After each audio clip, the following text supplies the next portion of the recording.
అద్వంద్వనేత్రమమలేందుకళావతంసం హంసావలంబితసమానజటాకలాపం ఆనీలకంఠముపకంఠమునిప్రవీరాన్ అధ్యాపయంతమవలోకయ లోకనాథం. సచ్చిదానందరూపాయ విశ్వోత్పత్యాదిహేతవే తాపత్రయ వినాశాయ శ్రీకృష్ణాయ నమో నమః. శ్రీకృష్ణాయ నమో నమః. శ్రీకృష్ణాయ నమో నమః. విశ్వేశం మాధవం డుండిం దండపాణిం చ భైరవం వందే కాశీం గుహాం గంగాం భవానీ మణికర్ణికాం. శివాది శ్రీగురుభ్యో నమః. కాశీక్షేత్రంలో శ్రేయస్త్రింశత్కోటి దేవతా పరివేష్టితులైన విశాలాక్షి సమేత విశ్వనాథ స్వామి పాదపద్మాలకు నమస్కరించుకుంటూ గంగామాతకు అంజలిస్తూ ఈసారి ఈ పుట్టినరోజు సందర్భంగా కాశీలో ఉండే యోగం కల్పించాడు విశ్వనాథుడు. ఆయన అవ్యాధ కారుణ్యం వల్ల ఇది సిద్ధించింది. అయితే ఇవాళ గురుభావంతో కొందరు, స్నేహభావంతో కొందరు, అదేవిధంగా వాత్సల్య భావంతో కొందరు దేశ విదేశాల నుండి సందేశాల రూపంతో ఉదయం నుంచి నా శుభాకాంక్షలు చెప్తూనే ఉన్నారు. వారందరి యొక్క ఆత్మీయ భావానికి ముందు అంజలిస్తూ ఈ భావంతో ఉన్న వారందరికీ కూడాను ఆ పార్వతీ పరమేశ్వరు యొక్క కటాక్షం లభించి వాళ్ళంతా ఆయురారోగ్య ఐశ్వర్యాలతో వెలిసెల్లాలని ప్రార్థన చేస్తున్నాను. ఇవాళ ఇక్కడ నామానాన్ని నేను ఉంటూ విశ్వేశ్వరుని సేవించుకుందాం అనుకున్నప్పటికీ కూడాను అనేక మంది ఆత్మీయులు ఇక్కడికి శ్రమ కూర్చి వచ్చారు. కొందరు రాదలుచుకున్నా రాలేని పరిస్థితులు ఎక్కడి వారు అక్కడే ఉంటూ ఇక్కడే దృష్టి పెట్టి ఉంచారు. వీరికి వారికి కూడా పరమేశ్వరుని యొక్క కృప లభించాలని కోరుకుంటూ ముందుగా 10 మందికి ధర్మం చెప్తూ, భగవద్విష్ణువుని చెప్తూ, జ్ఞానాన్ని చెప్తూ తరించే యోగం కలిగిన ఈ జన్మనిచ్చినటువంటి తల్లిదండ్రులకు, ఆచార్యులకు ముందు ప్రణమిల్లుతూ ఇవాళ ఇక్కడ గురుభావంతో వచ్చి ఎవరైతే ఈ అర్చన రూపం చేసుకున్నారో ఇదంతా కూడా ఒక పరంపరకి, ఒక సంస్కృతికి, ఒక ధర్మానికి జరిగిన అర్చన మాత్రం. ఎందుకంటే ఈ ఉపాధి మీద మీరు పెట్టుకున్న గురుభావం, ఈ ఉపాధి నుంచి మన ధర్మానికి సంబంధించిన విషయాలు వస్తున్నాయని మీరు ఆ గురుభావాన్ని పెట్టారు. అంటే అసలు గురువు ఎవరు అంటే మీకు నాకు కూడా ఆ సనాతనమైన ఈ ధర్మము, ఈ విశేషమైన ఆర్య సంస్కృతే మన గురుస్వరూపం. కనుక ఎవరైనా వాళ్ళ గురువుని ఆరాధన చేస్తున్నారంటే ఒక వ్యక్తిని ఆరాధించడం లేదు, ఆ వ్యక్తి ఆలంబనగా సనాతన సంస్కృతిని ఆరాధిస్తున్నాం. మన సంస్కృతి అంటే సాక్షాత్ భగవత్ స్వరూపం మన సంస్కృతి, కనుక ఇది భగవదారాధన అవుతున్నది. అది గురు పరంపర, గురుమండలం అనే మాట మన సంస్కృతిలో ఉన్నది. గురుమండలానికి అంతటికీ జరుగుతున్నటువంటి అర్చన. అయితే ఈ సమయంలో సాధారణంగా మనం ఏం కోరుకోవాలంటే తత్పదం దర్శితేన తస్మై శ్రీ గురవే నమః అంటున్నాం. అంటే తత్పదం ఎవరి ద్వారా తెలియబడుతుందో ఆ గురువుకి నమస్కారం. అంటే తత్పదం చెప్పేవాడు గురువు, చెప్పనప్పుడు గురువే కాదు. ఏది తత్పదమో, తత్పదం అంటే అనిర్వచ్యమైనటువంటి బ్రహ్మము, ఆ పరబ్రహ్మ పదం. అయితే తత్ అని అది అన్నాం కనుక ఎక్కడ పరోక్ష విషయం కాదు, తెలియనంత వరకు అది పరోక్ష విషయంగా అనిపిస్తున్న అపరోక్షముగానే ఉన్నది. ఆ అనుభవాన్ని, ఆ జ్ఞానాన్ని క్రమశః అందిస్తారు గురువు. క్రమశః అని ఎందుకన్నారంటే గురువు ఒకడే కావచ్చు, ఆయనకున్న సంస్కారం ఒకటే కావచ్చు, కానీ శిష్యులు అనేక రకాల అధికారాలతో ఉంటారు, అనేక రకాల సంస్కారాలతో ఉంటారు. కనుక వారి వారి అధికారాలను అనుసరించి, వాళ్ళ బుద్ధి స్థాయిలను అనుసరించి సనాతనం ఎన్ని మార్గాలు చెప్పిందో ఆ మార్గాలన్నీ వారి వారి తాహతును బట్టి గురువు చెప్తూ ఉంటారు. కొందరికి మంత్రం ఉపదేశించవచ్చు, కొందరికి ధర్మోపదేశం చేయవచ్చు, కొందరికి జ్ఞానోపదేశం చేయవచ్చు. ఒక్కొక్కరికి ఒక్కొక్కటి విడివిడిగా చేయొచ్చు, ఒకరికి అన్నీ కలిపి చేయవచ్చు. ఎవరికి ఎలా ఇవ్వాలి అనేది తెలుసుకోవడం గురువు యొక్క పని. ఆ పని ఎవరిని పరమాత్మ అనుగ్రహించదలుచుకున్నాడో వారిని ఆ గురువు ద్వారా చేయిస్తాడు. అది జరుగుతున్న అంశం. అందుకే మనం తరింపజేయడానికి పనికొచ్చిన ఈ సనాతన ధర్మ జ్ఞాన వాహిని ఏ గురు పరంపర ద్వారా లభిస్తుందో గురు పరంపరకు మనం ఇలాగా నమస్కారం చేసుకుంటున్నాం ఈ సమయంలో. అయితే అసలు ఉండవలసినది ఏమిటి ఆరాధనలో అంటే సంకల్పాలు లేకుండా ఆరాధన చేయడం చాలా గొప్ప విషయం. ఒక మాట ఉన్నది, యస్య సర్వే సమారంభా కామ సంకల్పవర్జితాః అనే మాట జగద్గురు కృష్ణ పరమాత్మ చెప్పారు. కామ సంకల్పాలు లేకుండా భగవంతుని జపం చేయండి, ఆరాధించండి, గొప్ప అనుభూతి కలుగుతుంది, అందులో సందేహం లేదు.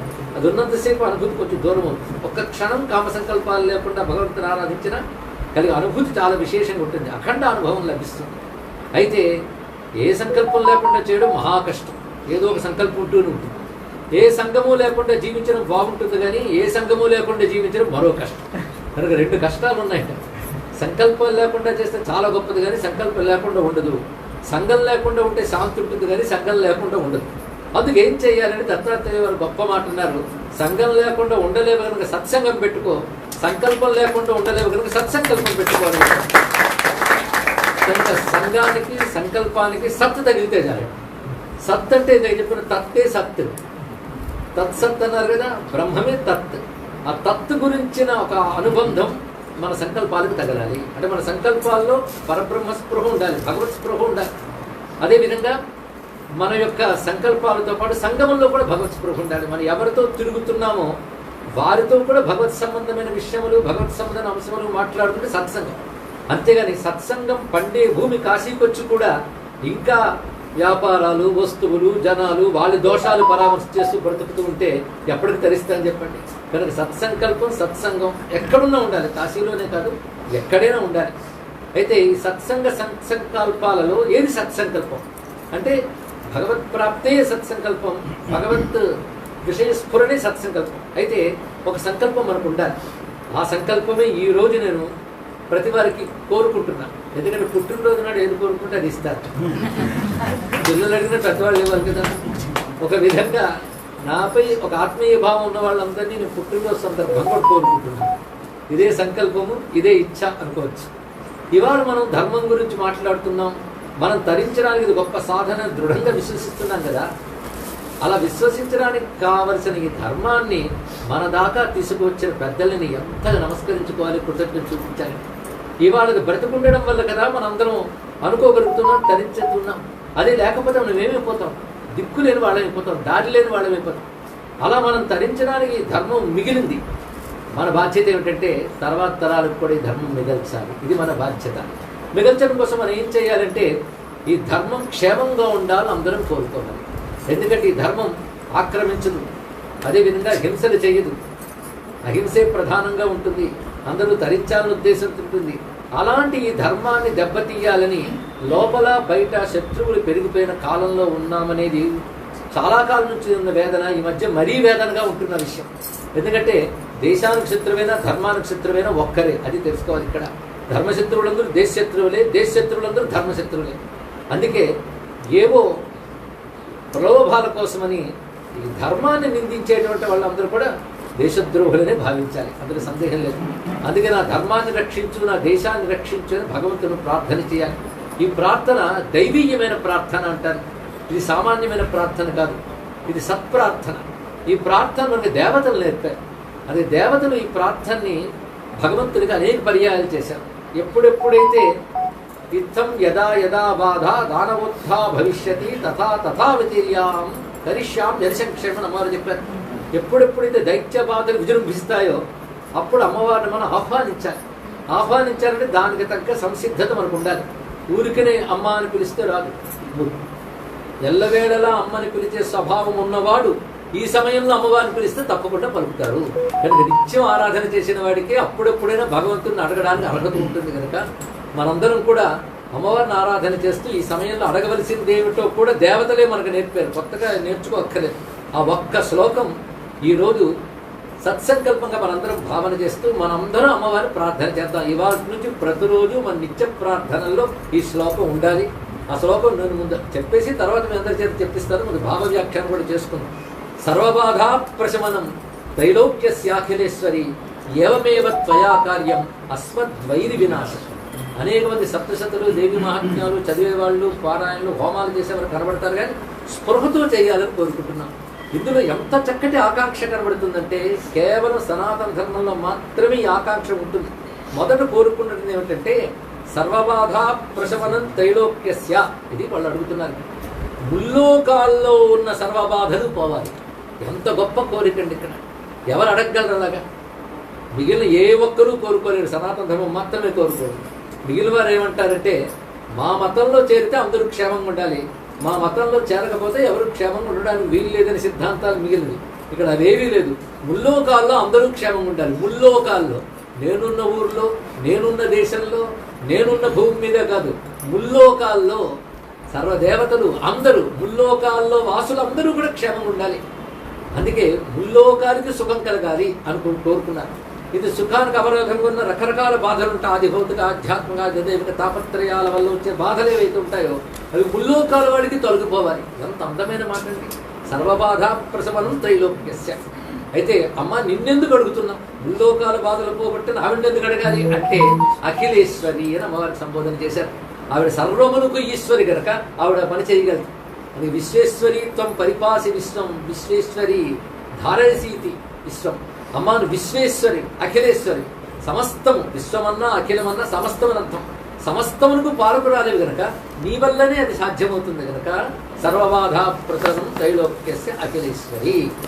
ఆ వెంటనే ఏమన్నారంటే ఏవం ఏవ త్వయా కార్యం అస్మద్వైరి వినాశం. అదే విధంగా మేము కోరుకుంటున్నది ఏమిటంటే మా శత్రువులను నశింపజేయదు. అదే ముల్లోకాల్లో అందరూ బాధలు లేకుండా ఉండాలని కోరుకున్న దేవతలు మా శత్రువులను నశింపజేయంటున్నారు ఏమిటండి? అంటే వాళ్ళకి శత్రువులను కొందరు ఉన్నారా? ఒక శత్రువులు పోవాలనుకుంటే వాళ్ళు ముల్లోకాల్లో కొందరు పోవాలని కోరుకున్నట్టే కదా. అది ఎలా అవుతుంది అంటే ముల్లోకాల క్షేమం కోరుకునే ధర్మం ఏదైతే ఉందో ఆ ధర్మం క్షేమంగా ఉంటే ముల్లోకాలు క్షేమంగా ఉంటాయి. ఆ ధర్మాన్ని దెబ్బతీసేవారైతే ఎవరు ఉంటారో వాళ్ళ వల్ల ముల్లోకాల క్షేమం దెబ్బతింటుంది. అందుకే ముల్లోకాల క్షేమం కోరుకునే సనాతన ధర్మానికి ఎవరు శత్రువులో వారు తొలగాలి అని కోరుకోవాలి. ఆ కోరుకోవడం సర్వజగత్ క్షేమం ఆకాంక్షలో భాగం. ఆ కారణం చేతనే మనందరం కూడా అస్మద్వైరి వినాశం అనుకోవాలి. ఎందుకంటే వాళ్ళకు ఆశ్రయం ఇస్తూ మన దేశంలోనే శత్రువులకు చోటు ఇస్తూ వాళ్ళ చేత మన వాళ్ళు దెబ్బతింటున్నా ఏమీ చేయలేని పరిస్థితిలో ఉన్న మనకి ఇప్పుడు అమ్మవారిని ప్రార్థించవలసిన కర్తవ్యం ఉన్నది. అందుకు ఈ శ్లోకంతో అమ్మవారిని మనం ప్రార్థన చేస్తూ లోకాలు క్షేమంగా ఉండాలి. ఎందుకంటే చాలామంది చెప్తుంటారు ఈ సంవత్సరం ఇలా ఉంది, వచ్చే సంవత్సరం అలా ఉంటుంది, దీనివల్ల ఉత్పాతాలు రావచ్చు, ప్రమాదాలు రావచ్చు. ఇంతకు ముందే ఒకరు చెప్పారండి ప్రమాదాలు వచ్చాయి. ఈ మాటలు మనం ఎక్కువ వింటూ ఉంటాం. ఎవరు ఎన్ని చెప్పినా జ్యోతిషాలు ఎన్ని ఉన్నా అమ్మవారి ఆజ్ఞ ముందు గ్రహాలు కూడా తలవంచవలసిందే కనుక అమ్మవారిని మనం ప్రార్థన చేస్తే సర్వబాధ ప్రశమనం త్రైలోక్యస్య. ఎందుకంటే ముల్లోకాలు క్షేమంగా ఉంటేనే మనం క్షేమంగా ఉండగలం. ప్రపంచంలో ఎక్కడో ఏదో ప్రమాదం ఉన్నా ఇక్కడ మనం ఆహారాన్ని సరిగ్గా తినలేం. అలా అనుబంధం ఉంటుంది, ముల్లోకాలతో అనుబంధం ఉంటుంది. అది ముల్లోకాలు వాళ్ళు క్షేమంగా ఉండాలని కోరుకుంటూ ముల్లోకాలు క్షేమంగా ఉండాలని కోరికన ధర్మం క్షేమంగా ఉండాలి. ఆ ధర్మానికి ఆలవాలమైన దేశం క్షేమంగా ఉండాలి. ఈ దేశానికి ధర్మానికి ఎవరి శత్రువులు వాళ్ళు తొలగాలి అని అమ్మవారిని ప్రార్థించుకుందాం. ఇది పరమమంత్రంగా మన గురుమండలం ఈరోజు నిర్దేశిస్తున్నది. ఈ మంత్రాన్ని మనం భావన చేస్తూ ఎవరి అనుష్ఠానం వారు చేసుకుంటూ ఉంటే మనం బాగుంటాం, మన వాళ్ళు అందరూ బాగుంటారు. అందరూ ఈ మంత్రాన్ని ఒక్కసారి అనుకున్నాం. సర్వబాధా ప్రశమనం త్రైలోక్యస్యాఖిలేశ్వరీ ఏవమేవ త్వయా కార్యం అస్మద్వైరి వినాశనం సర్వబాధా ప్రశమనం త్రైలోక్యస్యాఖిలేశ్వరీ ఏవమేవ త్వయా కార్యం అస్మద్వైరి వినాశనం సర్వబాధా ప్రశమనం త్రైలోక్యస్యాఖిలేశ్వరీ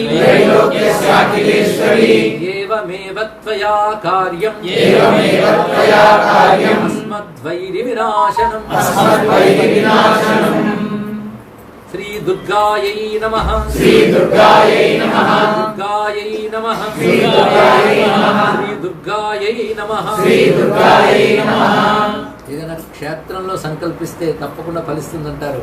అలాంటిది క్షేత్రాల్లోనే మహాక్షేత్రమైన వారణాసి క్షేత్రంలో గంగా తీరంలో మనం ఈ సంకల్పం చేసుకుని ప్రార్థన చేస్తున్నాం.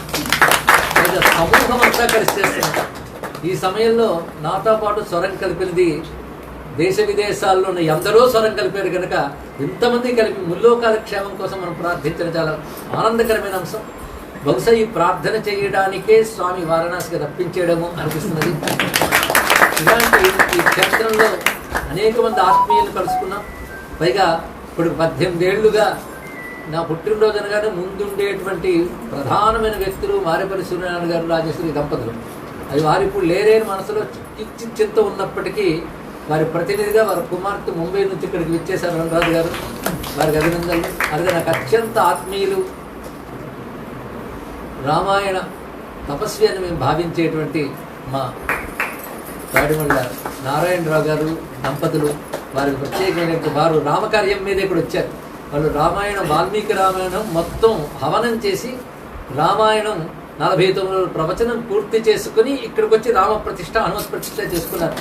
ఇది కూడా రామానుగ్రహం. వాళ్ళు రావడం ఇక్కడ చాలా ఆనందంగా ఉన్నది. అలాగే బెంగళూరు నుంచి మన సత్సంగం అంతా కూడా వచ్చారు. ముఖ్యమైన వారందరూ, వాళ్ళందరూ నాకు సంతానం వంటి వారే, వారందరూ ఇక్కడికి విచ్చేశారు. అలాగే దీనికి అంతటికి పూనుకుని ఇక మా చిరంజీవి పవన్ దంపతుల గురించి ప్రత్యేకించి చెప్పనక్కర్లేదు. ఇక కాశీలో మాకు అత్యంత ఆప్తులైనటువంటి వాళ్ళు, కాశీ యోగిని మేము భావించేటువంటి మా చంద్రకళమ్మ, ఇక మా అశోక్ గుప్తా గారి దంపతులు, ఇక్కడ నా చేత సూర్యతత్వాన్ని ప్రవచనం చేయించినటువంటి ధవళ కామేశ్వర శర్మ గారు, రాణి గారు, ఇలా అందరందరూ, ఇక మా అన్నగారు చింతామణి మా సుబ్బారావు గారి దంపతులు చక్కగా విచ్చేసారు. ఇక్కడ మాకు చాలా ఆత్మీయులు. మా శివుడిని ప్రతిష్ఠ చేసుకోవడానికి కూడా చింతాగణపతి చోటు ఇచ్చేలా చేశారు. అది ఇంతమంది ఆత్మీయుల సమక్షంలో మనం అమ్మవారిని ప్రార్థన చేసుకుంటూ అందరికీ శుభాశిస్సులు.